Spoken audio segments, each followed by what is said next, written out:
السلام عليكم ورحمة الله وبركاته. أبطال في كل مكان من اسكندرية لأسوان، معكم مستر محمد سامي. اللهم ارزقنا فهم النبيين وحفظ المرسلين والملائكة المقربين، قولوا أمين. أهلا بكم أبطال تالتة إعدادي، أبطال الشهادة الإعدادية، حبايب قلبي. أنا جاي النهاردة أحل لكم الدرس التاني من كتاب الامتحان، المنهج الجديد. يلا يا أبطال، جهز كوباية الشاي بتاعتك أو نسكافيه بتاعك ويلا نبدأ مع بعض. جاهزين يا أبطال نبدأ المهمة؟ يلا بينا. رايحين يا ابطال تالتة اعدادي على حل اسئله الدرس الثاني من كتاب الامتحان. اول جزئيه حضاره المايه. يلا بينا نشوف اول سؤال. اختر الاجابه الصحيحه مما بين القوسين. نشأت حضاره المايه بقاره امريكا الشماليه في اقصى ايه يا ابطال؟ في اقصى الجنوب يا مستر، برافو، اقصى الجنوب.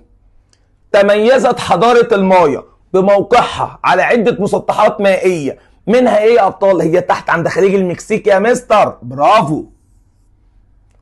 ظهرت القرى في حضارة المايا نتيجة لمعرفة شعبها ايه؟ طبعا الزراعة المستقرة. لما استقروا نشأت القرى. كان الملوك والكهنة في حضارة المايا بيدفنون فين؟ طبعا بيدفنون في الأهرامات. بيقلدوا المصريين القدماء لما كانوا الملوك برضو بيدفنوا في الأهرامات. قيام شعب المايا بتطوير نظاما دقيقا للتقويم يدل على براعتهم في ايه؟ طبعا الفلك. طالما بقى تقويم والكلام دوت يبقى علم ايه؟ الفلك يا ابطال. خش على السؤال الثاني. بيقول لك اكتب كلمة صواب او خطأ مع التصويب. نشأت العديد من الحضارات القادمة في الامريكتين قبل وصول الاوروبيين اليها بعدة قرون. طبعا صح يا مستر، ايوه، زي حضارة المايا والانكا كانت قبل ظهور الاوروبيين. كانت المدن المستقلة في حضارة المايا بتتحالف مع بعضها عند الحاجة. ايوه صح يا مستر، هي مستقلة بس عند الحاجة بيتحالفوا مع ايه؟ مع بعض. كان لكل قرية في حضارة المايا جيشها الخاص به. غلط يا مستر، امال ايه؟ مش كل قرية، كل مدينة. ايه يا ابطال؟ كل مدينة يا مستر، برافو. اعتمد نظام الحكم في حضارة المايا على الوراثة. كان وراثة، ايوه صح يا مستر، مظبوط. الملك يموت ابنه اللي يورث، الملك يموت ابنه اللي يورث، وهكذا. 5. مارس شعب المايا الحرف اليدوية زي الفخار والنسيج. طبعا صح يا مستر، برافو. في حضارة المايا كانت عامة الشعب بيدفنون في الأهرامات مع ممتلكاتهم الخاصة؟ لا، مش عامة الشعب. أمال مين يا أبطال؟ طبعا الملوك والكهنة. يبقى ممكن نشيل عامة الشعب ونكتب مكانها الملوك والكهنة. وممكن نشيل برضو ان هم بيدفنون في اهرامات وكانوا بيدفنون تحت منازلهم. يبقى العباره دي عامه غلط. استخدم شعب المايا الكتابه التصويريه وكانوا يدونون الاحداث المهمه على جدران المعابد. طبعا صح، شبه الكتابه الهيروغليفيه بتاعتنا يا ابطال. تميزت حضاره المايا بالتقدم في علم الفلك فرصدوا حركه النجوم والكواكب. صح يا مستر، برافو.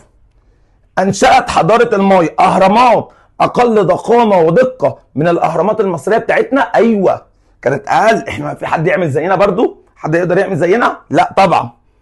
اهمل شعب المايا الزخرفه بالنقوش. غلط. امال ايه يا مستر؟ اهتم. يبقى بدل كلمه اهمل دي اكتب اهتم يا مستر، برافو يا ابطال. ازدهر فن النحت في حضاره المايا فصنعوا منحوتات من الحجر والطين. صح يا مستر، ايوه. كده اسئله صح وغلط. نكمل يا ابطال. خش على اسئله اكمل العبارات الاتيه بكلمات مناسبه. نشأت في الامريكتين حضارات، منها حضاره ايه وايه يا ابطال؟ المايا دي ميم يا ابطال، والانكا. المايا وايه يا ابطال؟ والانكا. يبقى حضارتين مين هما؟ المايا والانكا. تكونت حضاره المايا من عدد من المدن المستقله. ايوه المدن المستقلة يا أبطال.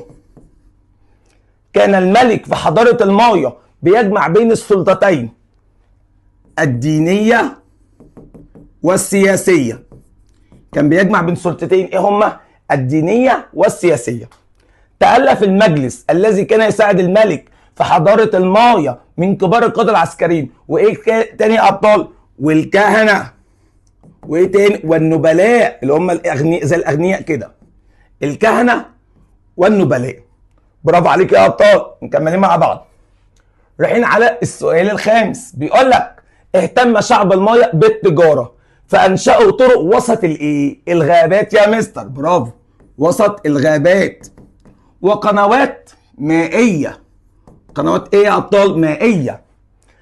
اعتقد شعب المايا بتعدد الالهه فكان لديهم اله لايه واله لايه؟ اله للمطر واله للشمس. كان عندهم اله للمطر واله للشمس. تشابهت الاهرامات في حضاره المايا مع الاهرامات الايه؟ المصريه يا مستر، مع الاهرامات المصريه، برافو يا ابطال. عاش الملوك والكهنه في حضاره المايا فين؟ في قصور ضخمه. كانوا بيعيشوا فين؟ في قصور ضخمه. طب يا ابطال، رقم 4، اكتب ما تشير اليه كل عباره.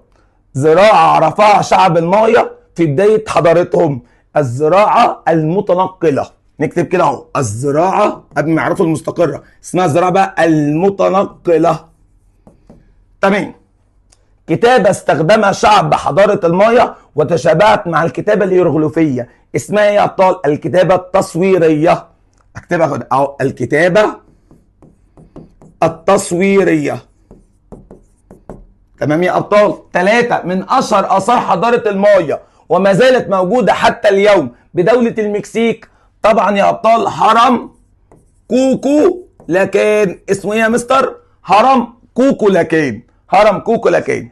طيب خش على بما تفسر يا ابطال عدم وجود حكومه مركزيه موحده في حضاره المايا. الاجابه لان حضاره المايا مالها؟ كانت تتكون من ايه بقى يا ابطال؟ من عده مدن مستقله. كانت تتحالف المدن ديت مع بعضها عند الحاجه، وكان لكل مدينه ايه يا ابطال بقى؟ كان كل مدينه ملك وجيش خاص بها. علشان كده ما كانتش في حكومه مركزيه موحده لانها كانت مدن مستقله ولكل مدينه ملك وجيش خاص بها يا ابطال. اهميه الكتابه التصويريه في حضاره المايا لان شعب المايا كان بيعمل ايه بقى؟ كانوا يدونون، بيكتبون الاحداث المهمه بها على ايه بقى؟ على جدران المعابد. يبقى هم كانوا مستخدموا الكتابه التصويريه ان هم بيسجلوا وبيكتبوا الاحداث المهمه يا ابطال على جدران المعابد. انشاء شعب المايا طرق وسط الغابات وقنوات مائيه بهدف تسهيل حركه التبادل التجاري. بهدف تسهيل ايه يا ابطال؟ حركه التبادل التجاري. قيام شعب المايا بدفن مجوهرات وادوات الملوك معهم عند وفاتهم. الاجابه بهدف استخدامها في الحياه الاخرى. بهدف ايه يا ابطال؟ استخدامها مره اخرى في الحياه الاخرى. تمام كده يا ابطال، خلصنا اسئله بما تفسر. خش على اسئله ما النتائج، يلا بينا. 6، ما النتائج المترتبه على معرفه شعب المايا الزراعه المستقره؟ لما عرف الزراعه المستقره ايه اللي ترتب؟ ادى الى ظهور القرى. بس كده يا ابطال، ادى الى ظهور القرى. نشأت العديد من الحضارات القادمه في الامريكتين في بيئات طبيعيه متنوعه. ايه اللي ترتب على ذلك؟ رقم 1، تنوع انشطتهم الاقتصاديه. تنوعت بقى عندهم انشطه كتير، زراعه وتعدين وحاجات كتير قوي وصناعه وكده. تاني حاجه، وتنوع اساليب حياتهم. حياتهم برضو تنوعت، اساليب حياتهم. يبقى تنوع انشطتهم الاقتصاديه وتنوع اساليب حياتهم. تنوع انشطتهم الاقتصاديه وتنوع اساليب حياتهم. خش على السؤال السابع، دلل، يلا بينا. 7، دلل على صحه كل عباره من العبارات الاتيه. كان الملك في حضارة المايا مكانة مقدسة. ليه يا أبطال؟ الإجابة حيث كان ينظر إليه باعتباره ممثل الآلهة على الأرض. كان بيبصوا للملك إن هو ممثل الآلهة على الأرض، علشان كده كان له مكانة مقدسة. السؤال التاني، مرت الزراعة بحضارة المايا بعدة مراحل، حيث عرفت في بدايتها بالزراعة المتنقلة، ثم ظهرت الزراعة المستقرة. يبقى تاني، في بدايتها كان اسمها الزراعة الايه؟ المتنقلة. بعد كده عرفت الزراعة الايه؟ المستقرة. زاد اهتمام حضارة المايا بالتجارة. ليه يا أبطال؟ حيث أنشأوا ايه يا أبطال؟ طرق وسط الغابات. ايه تاني؟ وشقوا قنوات مائية. كل ده ليه بقى؟ لتسهيل حركة التبادل التجاري. عشان يسألوا حركة ايه يا أبطال؟ التبادل التجاري يا أبطال. اعتقد شعب المايا بتعدد للآلهة. ليه يا أبطال؟ حيث اعتقدوا أن لكل إله دور محدد في حياتهم اليومية. حياتهم ايه يا أبطال؟ اليومية. فكان لديهم إله للمطر وإله للشمس. كان عندهم إله للمطر وإله إيه؟ للشمس يا أبطال. تميزت حضارة المايا بالتقدم في علم الفلك. إيه الدليل يا أبطال؟ عملوا إيه يعني؟ أول حاجة رقم واحد، رصدوا حركة النجوم والكواكب. ده أول حاجة عملوها. إيه تاني يا أبطال؟ عملوه في علم الفلك، طوروا نظاما دقيقا للتقويم، وقسموا السنة ل 365 يوم. ده عملوه في علم الفلك. في حاجة رقم 3 برضو عملوها، شيدوا المراصد الفلكية. برضو عملوا الحتة دي. ده كله في علم الفلك. رصدوا حركة النجوم والكواكب يا أبطال، طوروا نظاما دقيقا للتقويم، فقسموا السنة 365 يوم، وشيدوا المراصد الفلكية. 6، ازدهرت العمارة في حضارة المايا. عملوا ايه؟ أول حاجة شيدوا أهرامات. دي أهرامات يا أبطال ضخمة، وبنوا فوقها معابد. عملوا كمان يا أبطال؟ شيدوا قصور ضخمة عشان يعيش فيها الملوك والكهنة. وبرضو شيدوا الايه الفوق دي بقى؟ المراصد الفلكية. برضو المراصد الفلكية دي في الايه؟ في العمارة. ازدهر فن النحت عند شعب المايا. ايه الدليل؟ حيث صنعوا ايه بقى؟ المنحوتات من الحجر والطين. صنعوا المنحوتات من الحجر والطين، عشان كده ازدهر فن النحت. كده خلصنا يا ابطال دلل. تعال نخش على السؤال الثامن. يلا بينا. ما تقييمك لمصداقية العبارات الآتية مع ذكر السبب في الحالتين يا ابطال؟ اعتمد النظام الحكم في حضارة المايا على الملك دون مساعدة. طبعا العبارة غير صادقة، يبقى غير صادقة. ليه يا ابطال بقى؟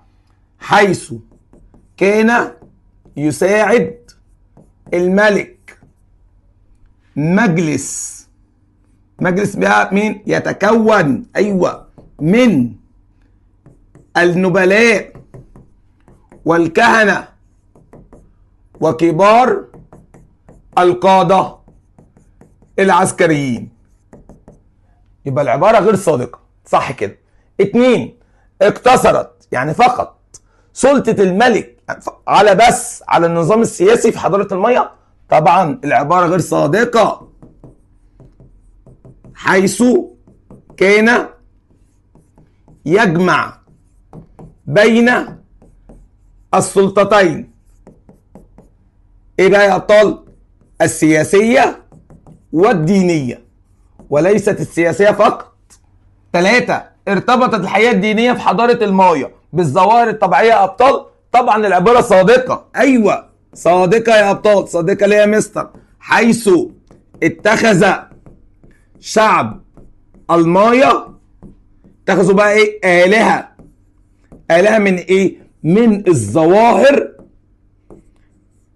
الطبيعية. من الظواهر ايه يا ابطال؟ الطبيعية، مثل إله المطر وإله الشمس. كان عندهم آلهة من الظواهر الطبيعية، عشان كده هم اتخذوا حاجة اسمها حضارتهم آمنوا بالظواهر الطبيعية. الحياة الدينية ارتبطت بالظواهر الطبيعية. يلا يا ابطال نكمل باقي الأسئلة، يلا بينا. 9، ما العلاقة بين الحياة الدينية يا أبطال وطريقة دفن الملوك في حضارة المايا؟ العلاقة ما بينهم بقى، حيث آمن شعب المايا بإيه بقى يا أبطال؟ بالحياة بعد الموت، فكانوا يدفنون، أيوة دي الإجابة بقى، الملوك فين بقى؟ في أهرامات. كانوا بيحط الملوك فين؟ في أهرامات، بيدفنوهم في أهرامات. مع إيه بقى؟ مع مجوهراتهم وأدواتهم لاستخدامها في الحياة الإيه؟ لاستخدامها في الحياة الأخرى. في الحياة الأخرى يا أبطال. ده بالنسبة العلاقة الأولى. تاني سؤال، علم الفلك والعمارة في حضارة المايا، إيه العلاقة؟ هنقول حيث تميزت حضارة المايا بإيه بقى؟ بالتقدم في علم الفلك، فشيدوا. شيدوا يعني بنوا، اهي كلمة شيدوا دي تبع العمارة بقى. المراصد الفلكية اللي هي تبع العمارة، الحتة دي تبع العمارة، لرصد حركة النجوم والكواكب. اهو ربطنا علم الفلك بالعمارة. ازاي؟ في علم الفلك هم تقدموا، عشان كده شيدوا حاجة اسمها المراصد الفلكية. شيدوا يعني بنوا، دي بقى العمارة. طيب خلصنا كده ما العلاقة. نخش على السؤال العاشر، ماذا يحدث إذا لم تستخدم حضارة المايا أبطال الكتابة التصويرية؟ الإجابة، لم يتمكن شعب المايا من تدوين الأحداث المهمة على جدران المعابد. مش هيعرفوا يسجلوا الأحداث المهمة يا أبطال على جدران الإيه؟ المعابد. 2، لم يؤمن شعب المايا بفكرة الحياة الأخرى بعد الموت. إيه اللي هيحصل لو هم مش آمنوا الفكرة دي؟ أول حاجة، لم يدفن الملوك والكهنة. لم يدفن الملوك والكهنة في أهرامات مع مجوهراتهم وإيه كمان وأدواتهم. مش هيتم دفنهم هم مجوهراتهم كده. 2، لم يدفن عامة الناس تحت منازلهم مع ممتلكاتهم الشخصية. برضو مش هيدفنوا مع مين؟ مع ممتلكاتهم الشخصية أبطال. ده بالنسبة للسؤال العاشر، ماذا يحدث. خش على السؤال رقم 11. بصوا بقى، بيقول لك أمامك صورة لأحد المعالم الأثرية في قارة أمريكا الشمالية بالاستعانة بالصورة، فإن هذا الأثر يدل على البراعة في مجال إيه؟ يا ترى مجال إيه؟ عاملين هرم كوكو لاكان. طبعا مجال العمارة يا أبطال. مجال إيه؟ العمارة. شيدوا. أيوه. وجود تشابه بين حضارة المايا والحضارة الإيه؟ المصرية يا مستر القديمة. صح، عشان شبه هرم أو هرم. إحنا عندنا أهراماتنا الحمد لله.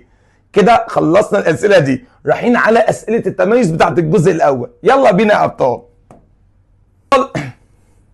رايحين يا ابطال على اسئله التميز بتاعت الجزء الاول. سؤال رقم 12، ما تقييمك لمصداقيه العبارات الاتيه مع ذكر السبب في الحالتين؟ عرفت حضاره المايا مفهوم الدوله الموحده؟ طبعا العباره دي غير صادقه. ايوه غير صادقه. ليه يا مستر؟ لانها تكونت، اللي هي حضاره المايا، من عده مدن مستقله. كانت عباره عن عده مدن ايه؟ مستقله. طيب ولكل مدينه مالها بقى؟ ملك وجيش خاص بها. عشان كده هي ما عرفتش نظام الدوله الموحده. السؤال الثاني، ربط شعب المايا بين مظاهر الطبيعه والمؤثره في الزراعه بحياتهم الدينيه؟ ايوه العباره دي صادقه.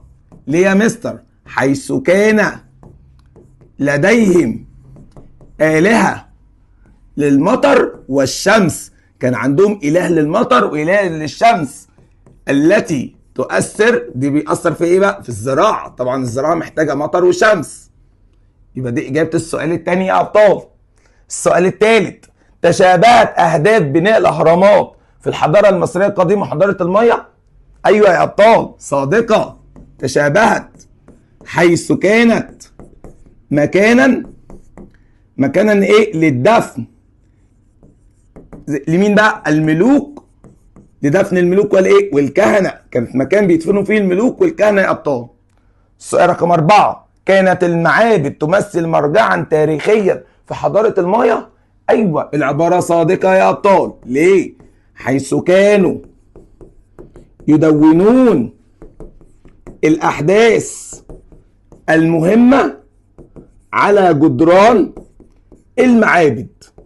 الشاطر اللي هوديه القناطر باستخدام الكتابه نقط.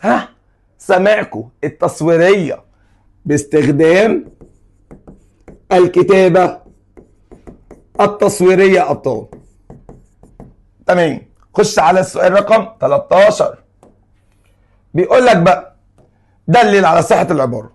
انعكست الفوارق الطبقيه بين طبقات المجتمع على طقوس الدفن عند شعب المايا؟ ايه الدليل؟ في دليل طبعا. حيث كان رقم 1 الملوك والكهنة مالهم بقى؟ يدفنون في أهرامات مع ممتلكاتهم، أو مع كمان إيه كمان؟ مع مجوهراتهم وأدواتهم. أما عامة الشعب مالهم بقى؟ كانوا يدفنون، بيدفنوا فين؟ تحت منازلهم مع ممتلكاتهم الايه؟ الشخصيه. السؤال الثاني، نجح شعب المايا في التغلب على العوائق الطبيعيه لخدمه النشاط الاقتصادي يا ابطال؟ ايوه. ايه الدليل بقى؟ حيث عملوا ايه بقى؟ انشأوا يا ابطال طرق وسط الغابات، وشقوا قنوات مائيه. كل ده ليه يا ابطال؟ لتسهيل حركة التبادل. دي التبادل التجاري، لتسهيل حركة الايه؟ التبادل التجاري يا ابطال. وبكده يبقى خلصنا اسئلة الجزء الاول. لو عجبك الفيديو ما تنساش تعمل لايك والاشتراك. يلا بينا نخش على اسئلة الجزء الثاني. يلا بينا. مكملين يا ابطال حل اسئلة الجزئية الثانية بتاعت حضارة الانكا. اول سؤال، اختر الاجابة الصحيحة مما بين القوسين. نشأت حضارة الإنكا بقارة أمريكا الجنوبية، بجهتها يا أبطال؟ بجهتها الغربية يا مستر، برافو. طيب المادة الخام التي اعتمد عليها شعب الإنكا في صناعة الجسور المعلقة هي إيه؟ هي ألياف النباتات يا أبطال، ألياف النباتات. رقم 3، المادة الخام اللي تميزت بها حضارة الإنكا بوفرتها واستخدموها في صناعة الأواني هي إيه؟ الذهب يا مستر، برافو. ولدى المحظوظة كان عندهم دهب كتير. يعد نظام الكيبو دليلا على براعة حضارة الإنكا في علم إيه يا أبطال؟ في علم الرياضيات يا مستر، برافو. جميع ما يلي من أوجه التشابه بين الحضارات القديمة في الأمريكتين والحضارة المصرية القديمة، ويخرج عن ذلك معرفة إيه؟ الإيمان بتعدد الآلهة؟ لا، كانوا مؤمنين بتعدد الآلهة. الاعتقاد في البعث والخلود؟ كانوا كلهم معتقدين في البعث والخلود. وجود حكومه مركزيه موحده، ايوه هي دي، ما كانش عندهم حكومه مركزيه موحده. الحضاره المصريه بقى كان فيها حكومه مركزيه موحده. طيب والاهتمام بعلم الفلك عندهم كلهم، يبقى ده اللي يخرج عن الموضوع دوت وجود حكومه مركزيه موحده. طيب خش على السؤال التاني، صح وغلط مع التصويب. بص يا ابطال، توافر الذهب بكثره لدى شعب الانكا، ايوه صح يا مستر، ده كانوا بيعملوا الاواني من الذهب. 2 اهمل شعب الانكا صناعه نسج القطن، طبعا غلط. امال ايه يا مستر؟ برعه، بدل كلمه اهمل هنكتب كلمه برعه او اهتم. 3 تميزت حضاره الانكا بتعدد الالهه المرتبطه بالطبيعه، ايوه كان عندهم الهه كتير قوي، صح. 4 كان الاله الاهم لدى حضاره الانكا اله المطر، طبعا غلط. امال الاله ايه يا مستر؟ اله الشمس، كان هو اللي عندهم اهم اله عندهم. 5 اشتهرت حضاره الانكا بحفظ جثث الموتى عن طريق التحنيط، ايوه بس ما كانش زي بتاع المصريين، طبعا كان اقل براعه. لم يعرف شعب الانكا الكتابه التقليديه بمفهومها المعروف، ايوه ما كانش يعرف، يبقى صح. 7 يتحدث ملايين الاشخاص لغه الكيتشوا حتى اليوم، ايوه عشان عمالين يتنقلوها شفهيا بيقولوها على طول، يبقى صح. 8 نجحت حضاره الانكا في تطوير تقويما دقيقا مثل الميه، غلط، ما عرفوش يعملوا الحركه دي. 9 اعتمدت حضاره الانكا في معرفه اوقات الزراعه والطقوس الدينيه على ملاحظه الشمس والقمر والنجوم، طبعا صح يا ابطال، ايوه. 10 اهتمت حضاره الانكا بتشييد المعابد والقصور مستخدمه حجاره ضخمه مصنوعه بدقه عاليه، ايوه صح يا مستر، برافو. خش على السؤال اللي بعده، اكمل العبارات الاتيه. بيقول لك كان الحكم في حضاره الانكا، كان الحكم ايه يا ابطال؟ كان الحكم وراثيا، يعني وراثيا، كان نظام الحكم وراثيا. انشأ شعب الانكا الجسور المعلقه لتسهيل ايه يا ابطال؟ لتسهيل التنقل. الايه يا ابطال؟ التنقل يا مستر. 3 اعتمد شعب الانكا في المعاملات التجاريه على النظام الايه يا ابطال؟ المقايضه، بيبدلوا السلع مع بعض، مبادله السلع بسلع اخرى، المقايضه يا ابطال، نظام المقايضه. طيب 4 اكتب ما تشير اليه كل عباره. حيوان قام شعب الانكا بتربيته واستخدامه في التنقل، ده حيوان اللاما يا مستر، برافو، حيوان اللاما يا مستر، برافو. رقم 2 لغه كان يتحدثها شعب الانكا وانتقلت شفهيا من جيل لاخر، لغه اسمها ايه يا ابطال؟ الكيتشوا. الكيتشوا، ايوه كده. 3 مدينه اثريه شاهده حتى اليوم على التقدم الهندسي لحضاره الانكا، مدينه ايه يا ابطال؟ اسمها ايه؟ ماتشو بيتشو. اسمها ايه يا ابطال؟ ماتشو بيتشو، اسمها كده ماتشو بيتشو، برافو يا ابطال. يلا مع بعض نكمل. 5 بما تفسر بناء شعب الانكا مخازن لتخزين الحبوب، ليه يا ابطال؟ الاجابه لضمان الغذاء في اوقات الشده، يعني كانوا بيخزنوا عشان يلاقوا حاجه ياكلوها في اوقات الشده. 2 قيام شعب الانكا بشق القنوات المائيه، ليه يا ابطال؟ لجلب المياه من الاراضي المرتفعه الى الاراضي الزراعيه، يبقى لجلب المياه من الاراضي المرتفعه الى الاراضي الزراعيه. 3 اهتمام شعب الانكا بحفظ اجساد موتاهم عن طريق التحنيط، ليه يا ابطال؟ لانهم امنوا بالحياه بعد الموت، كانوا بيامنوا بايه يا ابطال؟ بالحياه بعد الموت. 4 وجود ملايين الاشخاص يتحدثون لغه الكيتشوا حتى اليوم، ليه؟ الاجابه لانها ما زالت تتناقل شفهيا من جيل لجيل،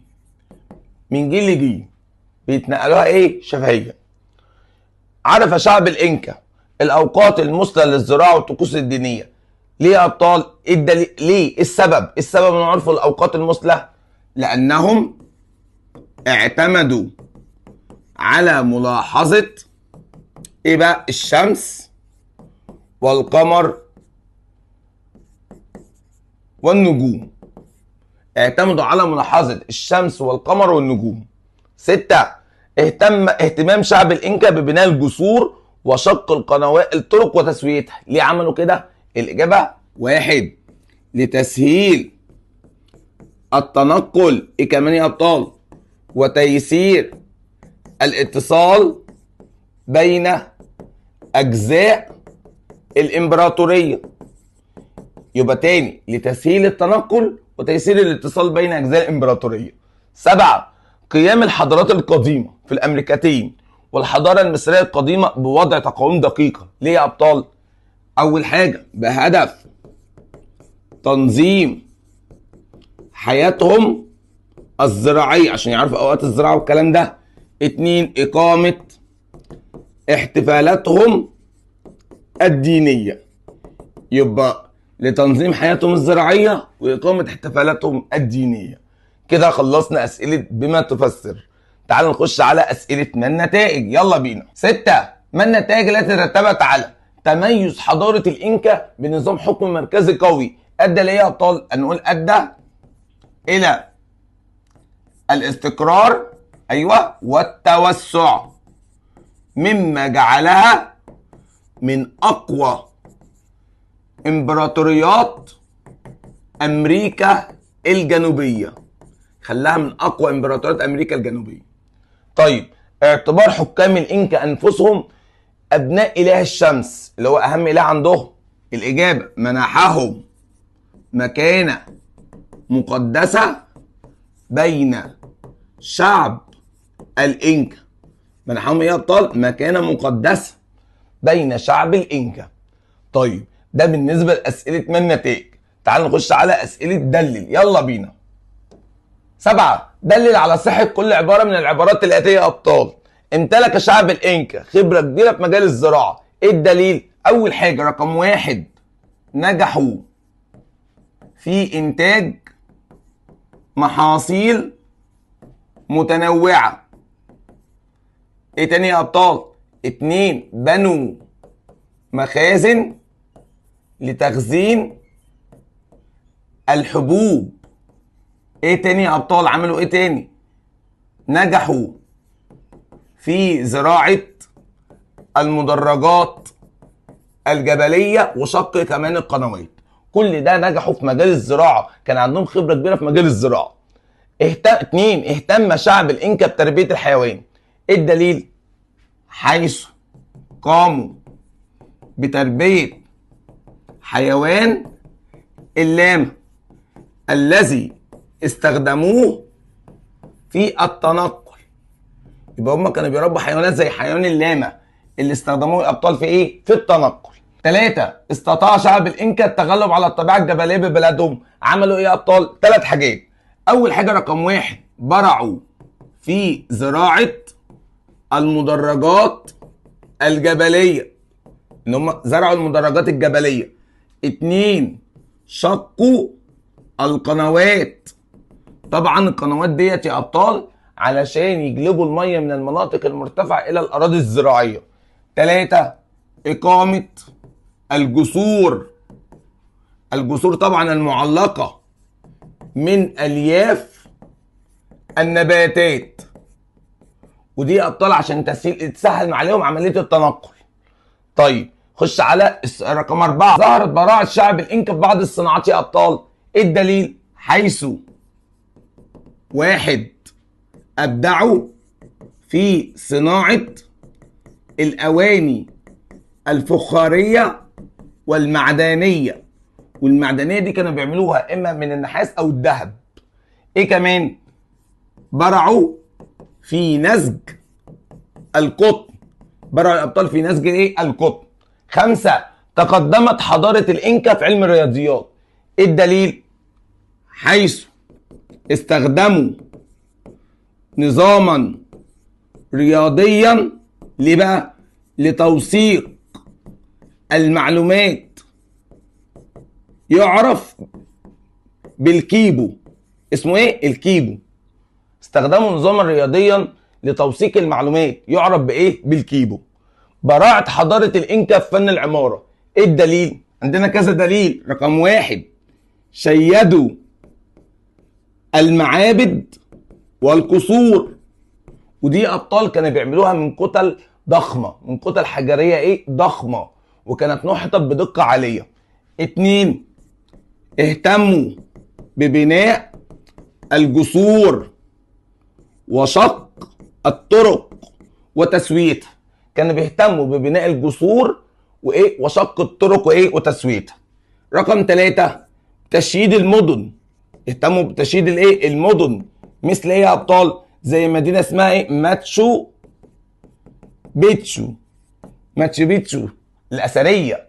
طيب 7، تشابه كل من الحضارات القديمه في الامريكتين والحضاره المصريه القديمه في العماره الضخمه، حيث برعت جميعها في بناء المنشآت الضخمة مثل الأهرامات والمعابد. يبقى كلها برعت في بناء المنشآت الضخمة زي الأهرامات وهي أبطال والمعابد. خلصنا كده أسئلة 8. حدد أوجه الشبه بين كل من المعتقدات الدينية عند بعض الحضارات القديمة في الأمريكتين والحضارة المصرية القديمة. الشبه، أول شبه يا أبطال: 1، كلهم آمنوا بتعدد الآلهة المرتبطة بالطبيعة، وطبعا وتقديس الشمس برضو. يبقى الحضارات ديت آمنت بتعدد الايه؟ الآلهة المرتبطة بالطبيعة وتقديس الشمس. ايه تاني يا أبطال؟ وآمنوا بالبعث والخلود. كانوا بيأمنوا بايه يا أبطال؟ بالبعث والخلود. ايه كمان برضو حاجة برضو تشابه؟ رقم 3، اعتبار الحاكم وسيطا بين السماء والأرض. اعتبار الحاكم وسيط بين السماء والايه؟ والأرض. وبرضو التحنيط بين الحضارة المصرية وحضارة الإنك، ده برضو تشابه. في تشابه كتير اهو يا أبطال بين المعتقدات الدينية عند المصريين وعند الايه؟ الحضارات القديمة في الأمريكتين. 2، الكتابة التصويرية في حضارة المايا والحضارة المصرية القديمة. ايه وجه الشبه؟ هنقول حيث طورت حضارة المايا، طورت ايه بقى؟ نظم كتابة بتعتمد على الرموز لتسجيل تاريخها وعلومها، ودوت كما حدث في الحضارة المصرية القديمة أبطال. يبقى كده الحضارة المايا استخدمت نظم كتابة تعتمد على الرموز زي الكتابة بتاعتنا الهيروغليفية. طب يا أبطال تعال نخش على السؤال رقم 9. بيقول لك بقى: ما تقييمك لمصداقية كل عبارة مع ذكر السبب في الحالتين؟ ارتبطت الصناعات التعدينية عند الإنكا بالثروات الطبيعية في بلادهم. العبارة طبعا صادقة يا أبطال، حيث أبدع شعب الإنكا في إيه بقى؟ في صناعة الأواني الفخارية والمعدنية. والمعدنية دي كانوا بيعملوها من النحاسية، من النحاس ومن الذهب والذهبية. فكان الذهب متوفر عندهم بكثرة، كان عندهم ذهب كتير حضارة الإنكا. طيب مكملين مع بعض أسئلة ما تقييمك لمصداقية العبارة. 2 يا أبطال: بلغ التحنيط في حضارة الإنكا نفس البراعة لدى المصريين القدماء؟ طبعا العبارة غير صادقة يا مستر، غير صادقة، حيث لم يبلغ التحنيط نفس براعة التحنيط عند مين؟ عند المصريين القدماء. المصريين كانوا أحلى بكتير في التحنيط. يبقى لم يبلغ فن التحنيط عند حضارة الإنكا نفس البراعة اللي هو كان عندنا. طيب ماذا يحدث إذا كانت طبيعة حضارة الإنكا سهلية منبسطة في جميع أجزائها. ما كانوش عملوا إيه؟ أول حاجة لم يعرفوا زراعة المدرجات، ما كانش زرعوا مدرجات. الحاجة التانية يا أبطال، لم يتم شق القنوات، مش كانوا يعملوا قنوات عشان يجيبوا المية من الأماكن المرتفعة للأراضي الزراعية. دي برضو تاني حاجة. تالت حاجة برضو إيه تاني؟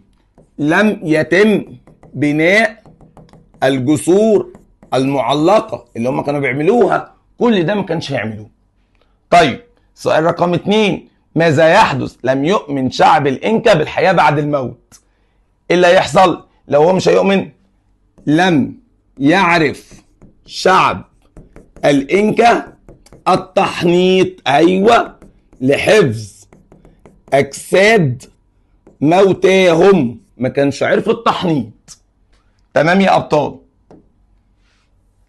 سؤال رقم 11 بيقول لك توضح الصورة التي أمامك أحد المعالم الأثرية في أمريكا الجنوبية بالاستعانة بالصورة. أجب.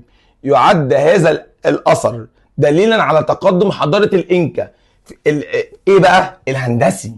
أيوة، دليل تقدمهم إيه؟ الهندسي.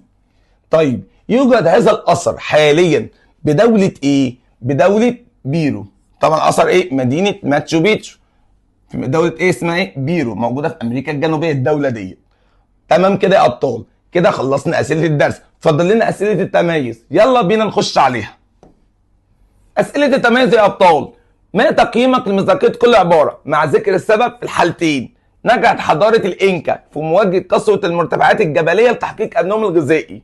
طبعا يا أبطال العبارة إيه؟ صادقة يا مستر، حيث زرعوا المدرجات، وإيه كمان يا أبطال؟ وشقوا القنوات، طبعا لجلب المياه من المناطق المرتفعة للأراضي الإيه يا أبطال؟ للأراضي الزراعية.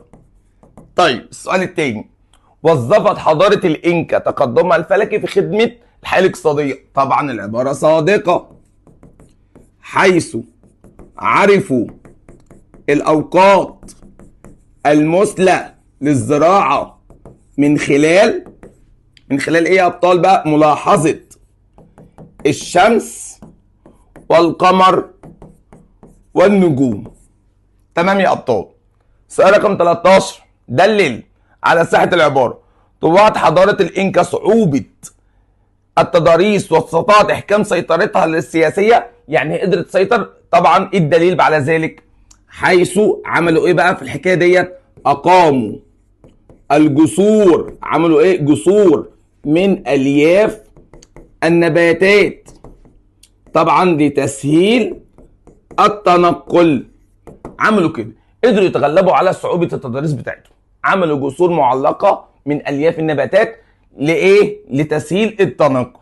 يلا بينا نكمل مع بعض. سؤال رقم 14، حدد الرابط بين معتقدات الإنكا الدينية والمكانة السياسية للحكام، حيث اعتبر حكام الإنكا أنفسهم أبناء إله الشمس، مما منحهم مكانة مقدسة.